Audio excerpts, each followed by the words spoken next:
Welcome back to the Maeband podcast. Today we're doing it on embracing pain and struggle. I like it. I never know the subject or the topic before we start, just because. Why don't you tell me? Is there a reason? I don't know. I like to surprise you. Yeah, she likes to surprise me. I love surprises. So why'd you choose this topic? I was in a church class and they were talking about, they were giving statistics, which I'm going to share with you in a minute, on like women and their pains and struggles. And it's just kind of been on my mind, pain and struggle, you know, being married to this guy. So she's not lying. She is not lying. I will say I was at church as well, but I was outside in my car watching movies. Oh my gosh. I was there. I am going to take that. Just so you know, I got a new car and it's amazing because you can literally watch movies on your screen. And I intentionally got a big screen just so I could watch movies on it. Oh my gosh. It's like a 13-inch screen. It's awesome. So anyway. Not while I'm driving, of course. Yeah, just while you're supposed to be in church. Just while I'm supposed to be in church. So anyway, the statistics they gave that they talked about in the class was that there's these 10 women that are like in our presidency, like board, right? And it was like kind of showing a video of them just like all smiling and just enjoying their time. And they just, you know, like it's like people that you look up to and you respect and you think, man, like they must not have like a struggle in the world.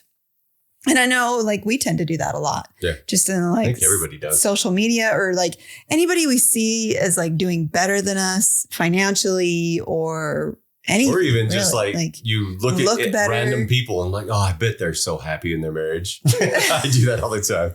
Not that I'm not, because I am super happy, but like I always have people that I'm like, man, they're doing so good.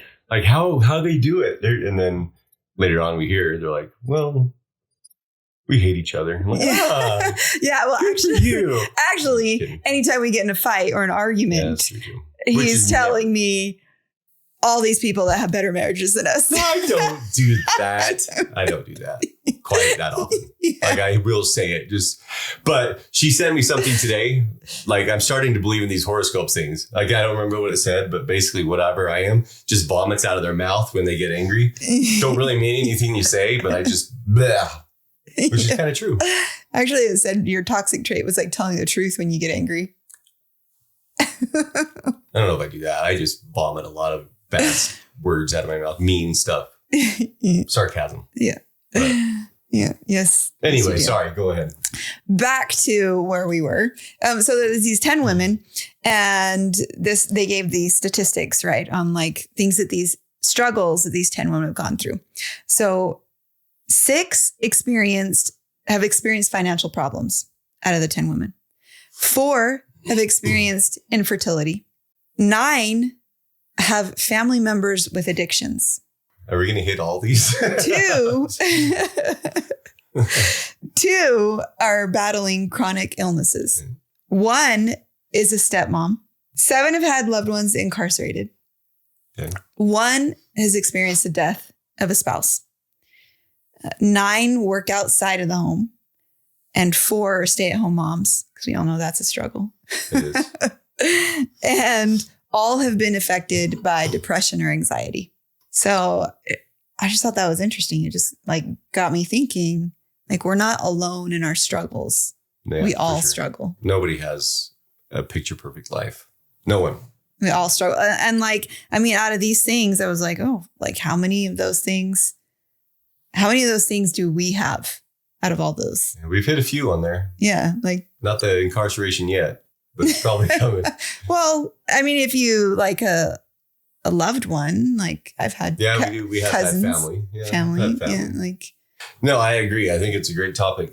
Just because I think, just like we were saying earlier, just everybody thinks everybody lives this amazing, wonderful life. And I don't know, maybe there are people out there that just have it perfect. But I mean, I feel like a baby saying we've had struggles. I mean, we've definitely had our struggles. Like we've had financial problems. We've almost lost everything, including our house. What was it, like 10 years ago? So it wasn't even that long ago. We were literally broke. I remember, and actually at this time, I remember my daughter, they went to my mom's house and they were like working for her, doing chores for her, and she was paying them money. And my little girl came up to me and was like, Mom, I want to give the money to you because we need to buy milk. Like, and so I want to give this money to you so you can go buy milk. And I just like teared up, and I like felt so bad. Like my little girl. Yeah. Like my little girl, like was trying to give me the money so we could go buy some groceries. Like I think about other people's struggles. The only one that I feel like I may not be able to handle is the death of like a child. I don't know how people do that. Like that's, people have talked about it. I know people personally that had to go through that, and I never know how to talk to them because I think that would like honestly destroy me. Like, I don't think I could come back for that or from that. And I see people and I talk to people and they're doing good. I mean, as good as you can, but they're like, hey, yeah, this is what happened. I'm just like, I freeze up. I'm like, you know, because there's never a good thing to say. You know, you just feel I feel stupid around them. And a lot of times they probably think I'm cold because I'm like, oh, you know, and I just like freeze up. But we've known a lot of people personally that have gone through that. And so the death of a loved one, or not the death of a spouse. Sorry. Death of a spouse. That would be easy. That wouldn't be easy. That per se. just death of a child would be hard. Death of a spouse, you can deal with that. Death of a spouse would be incredibly hard. But I feel like we're adults, right? I'm good. So what about our adult child? I feel like I can handle that better than like my 2 or 4-year-old. Or are they 3? Yeah. No, I like a child or a spouse. It's just be awful. Like, I don't know how people go through that. So now you're saying you can handle the death of our oldest son better than you could our youngest? Went off the rails fast. Kason, I'm sorry. No, I couldn't handle the death of a kid. One of my kids, if that happened, I would be destroyed. That's all I'm saying. It would be, I don't understand how people do that. It's great that you can come back and live your life after such a tragic event. But the rest of the things I feel like I could handle, right? Money, gone through that. Addiction, gone through that. What else is there? What if your child were in jail? I'm not saying it's easy. What if your child went to jail? Jail, that would be hard. That would really be hard. I think they're all hard. I think they're all pretty They are hard. I'm not trying to minimize any of these struggles. I'm really not. But I feel like, I guess maybe the way I'm thinking about it is that's just kind of a part of life, right? That's how we can get through our pain or struggles, is we embrace it and know that other people have it, and also hold space for other people that are going through, like you were talking about, you know. Explain hold space, because this was like a new phrase for me too. So it's like one of those, it's one of those like hippie words for me. Like holding space. Holding space for someone is allowing them to feel their emotions, to feel what they need to feel, and not needing to change it. Just letting them feel, and let them feel their emotions. Yeah. And being there. Because I think that's a struggle in and of itself. Like people, I know when Holly has emotion, especially sadness, it kills me. And I try to fix it, or I try to figure out what happened. And I'm like, change. Because that's just kind of a normal thing. Or, I mean, even our kids, like when our 2-year-old cries, stop crying, stop it. Yeah.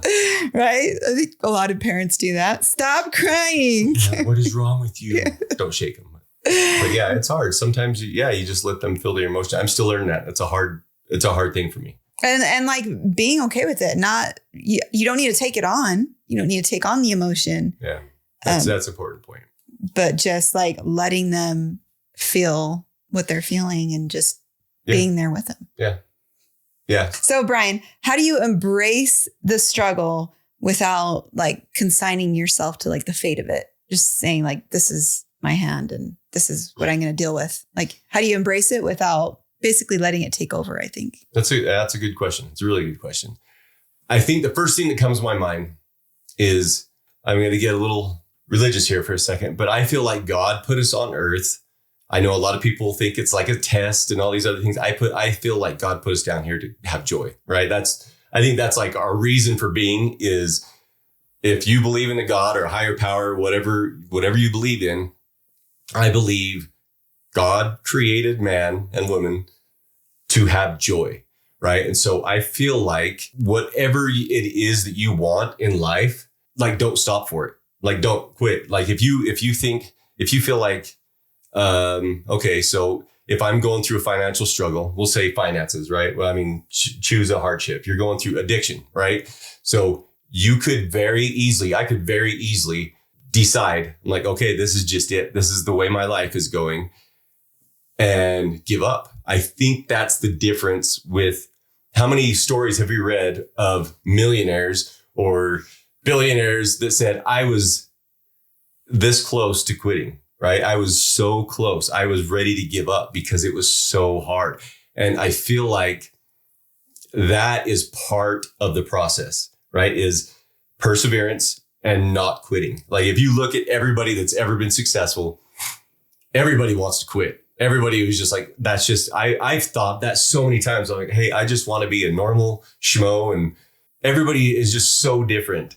So if my goal is to become a school teacher, it's hard to become that school teacher, right?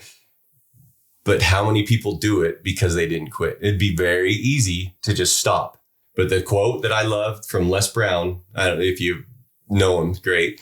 But if you do what is easy, your life will be hard. If you do what is hard, your life will be easy. That's the quote that comes to my mind. Is it sucks a lot of times, but I know it's cliche, but don't quit. Like, you have your goal in mind, whatever it is. Like I said, everybody has different goals, whatever it is. The second you quit, that's the only true failure. So I would say my answer to that would be to how do you embrace it? How do you embrace the pain and the struggle without letting it like take over? I think a lot of times when we hide from the pain, or we run from the pain, or we stuff the pain, like that struggle, or we try and ignore it, it stays, right? Like, I think a lot of times, like sadness, if we're trying to run from sadness, we end up getting like more depressed. But a lot of times when you can feel it, it passes. Like, I mean, have you ever been really angry? No. And gotten a big blow up with your spouse? No. After it's been boiling and boiling and boiling, and then it passes. And then all of a sudden, like that night or the next day, like all of a sudden you're better. Like, after, like, it's festering for like a week or weeks, right? And it was because you finally felt that emotion, and not necessarily that you take it out on someone, but if you let yourself feel that anger before it blows up into that, into destructiveness, like, let yourself feel those emotions without letting it fester. Like, when you let yourself feel, they move on and they pass. And then also getting a little bit more spiritual here, relying on the source of all peace, like giving it up to God and letting him take that pain and take that emotion. So like, first feeling it and then kind of offering it, handing it off is like, please, like, take this from me. And in my experience, he's been pretty good at like, yeah, I like the first part where you feel it, because I think that's how you learn from it. If you don't feel it, you don't learn from it. But then, yes, giving it away. So, yeah. Like, yeah, basically, like, it's an offering. Like, I dealt with this. It's not mine anymore. Boom. Please take this. Yeah. And, you can do that through prayer, meditation, a lot of great ways. But, yeah. Part for me is taking it and learning from it. Right. That's really big for me. And I know there's some things that you can't just take it and learn from, but there are a lot of things like, addiction. I've learned a lot from it. Holly's learned a lot from it. Doesn't mean it's ever gets easier. But we've learned a lot over the years going through the addiction process. And obviously neither of us would ever embrace it.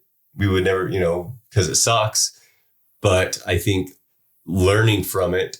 But I think it's embracing the pain and the struggle behind it. Yeah, that's true. I think that's embracing the pain. I do. I think that's important to embrace the pain, because I think you learn about the other person more, right? So like when we first started with this addiction problems, Holly doesn't understand that. Like, her mind, like, our brains are just totally different. She's just like, well, if you don't want to take something, just don't. And that's just the way her brain works. If you do want to do something, just do it. Or if you don't, you don't. And my brain is just firing all over the place and super impulsive. And I think we've learned a lot from each other over the years, because we have embraced it to a point, right? We embrace the feelings behind it. I think Does that make sense?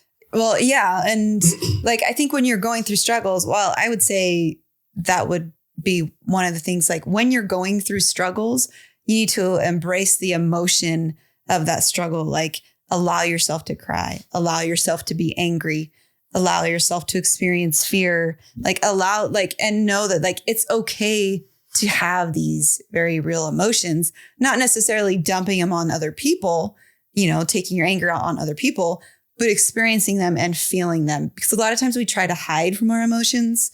And sometimes I think that's a lot of times like addiction, a lot of times people have addiction because they are afraid to feel, afraid to hold, like that's part of my problem. I don't like to feel, I don't like feeling other people's emotions. I don't like feeling my own emotions. And so I would just like numb myself. So it's a way to numb the pain. Yeah. Yeah. Numb the pain and try to experience joy. But the thing is to experience a fullness of joy, you have to experience a fullness of pain. Yeah. Like until you can allow yourself to experience your pain and your struggles, like you can have the exact opposite of that joy. I mean, if you're always hiding from the pain and the struggles, then you're not ever going to experience a full joy. True.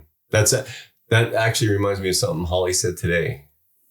I don't know if I should say this. I don't know what I said. But like, because I put her through a lot of trauma, I guess you could call it. Like, and I asked her recently, I don't know if we did this on the podcast, but I'm like, if you could go back in time, honestly, and I wouldn't be hurt because I am hard to live with. But if you could go back in time and choose somebody like different, like, would you do it? And she said, and this is the first time I believed her because I always say stuff like this, but she said, what did you say? She said no, first of all, which is awesome. She said no. I said no, I wouldn't choose someone different. She would not choose somebody different. But then she said also, I don't know why I even brought this up, but she said, what did you say today? That those who, what did you say? Oh my gosh. I don't remember what I said, but I was like, maybe like I have experienced a lot of pain in our relationship, but that's also helped me experience a greater amount of joy, like to the opposite end. Yeah, that's what I'm trying to say. I guess that was a really bad way of saying that. I'm not very articulate. So you'll come to find that out. I'm not very articulate. My brain is like, as I was trying to talk, I was thinking about spaghetti. So I don't know. Are you serious? That's just how my brain works. Now you're Buddy the Elf. Yeah, I'm Buddy the Elf. Yes. He actually just recently played that part in a little KJR Crew video. So yes, I did. That must be why he's thinking about spaghetti. It must be. I don't know. I was thinking about a lot of random things. But anyway, I think that's important. Everybody's always looking at each other's best life. That's what we put out there. I mean, a lot of people put that out there that their life is, the hardships they're going through, which is fine. But the majority of social media is, I just went to Europe and I was here and I did this and it's amazing. My husband is the greatest man on earth and my wife is the hottest woman on earth. Mine really is though. But it's a really great thing to be positive. Yeah. But then you start to think that you're the only one going through struggles. Yep. So if we could have a balance, I think it would be great to share a balance on social media, share your struggles, share your good things. And so that we all know that we all deal with both. Yeah, because we all do. I mean, just going back, I've said that to Holly so many times. Like, oh, they got the best life. Everything goes good for them. Everything. God loves them so much. God loves them so much. Why does God love them? Which I still struggle. Like, I think everybody's going to struggle. You always think, things suck at certain times. It's just the way life is. But embracing the suck sometimes, it just kind of the way it goes, especially in the church. Like, I don't know if you know what church it is, but everybody thinks that everybody has a picture perfect life. That's just the culture. I mean, it kind of sucks, but that's the culture. Everybody thinks everybody's living this amazing life and everybody is perfect and nobody has struggles. And it's just, so I think it's important, especially in a lot of religions, is people thinking, oh, they're so good. They don't do anything that would, you know what I'm saying? So I think it's important to change the culture around struggle. It's okay. It's normal. Like, it's okay. Struggle is okay. Struggle is normal. And really, let's embrace And the it's struggle. good. Like, honestly, Yeah, how many good. quotes have we heard? Like, if you lived, like Holly said earlier, if you lived this easy life, how would you ever know true joy? Because you're just living this easy life and you're just like, yeah, everything's good. But when you're going through really crappy times and then things get good, you're like, oh my gosh, this is amazing. I am so happy because things are going so awesome. So I think it's important to have the valleys as well as the peaks. More peaks, hopefully, for everybody, because valleys suck sometimes. But yeah, I like the idea of what you brought up. Thank you. Yeah. If you have any questions, comments, write them down below. We'd love to follow up and do more topics. Yep. Yeah. If you ever have a topic in mind, make sure you put it down below. Or if you're on the podcast, just email us. But thanks for watching Maeband. See ya.